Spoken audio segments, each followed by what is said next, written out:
తగ్గదని వారికి తెలుసు. మనకి ఏ ప్రాంతానికి వెళ్ళినా మన దగ్గర జబ్బు తగ్గదని తెలుసు.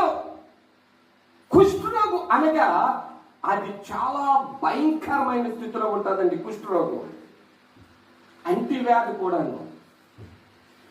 మా ఊళ్ళో ఒక అతను ఉండేవాడు.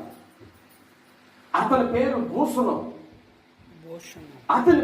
అతనికి కుష్ఠరోగం ఉండేది.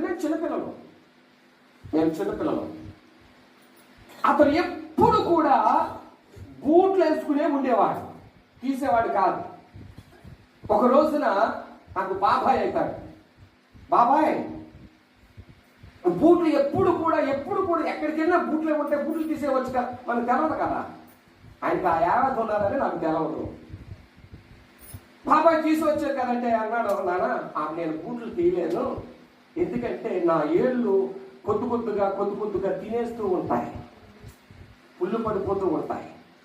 ఆ పుళ్ళు వలన ఆ బూట్లు తీసేస్తే ఒకవేళ ఏదైనా తల్లిదండ్రులు తట్టుకోలేను, ఎప్పుడు కూడా పుళ్ళు కింద తినేస్తూ ఉంటాను బాబు నా కాళ్ళు అని అన్నాడు.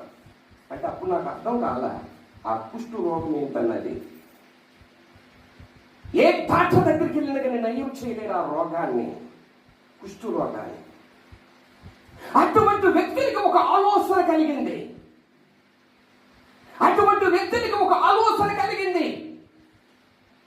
ఇదిగో యేసు ఆ ప్రాంతానికి వస్తున్నాడని తెలిసారు. ఆ ప్రాంతంలోకి వస్తున్నాడని వారికి తెలుసుకున్నారు.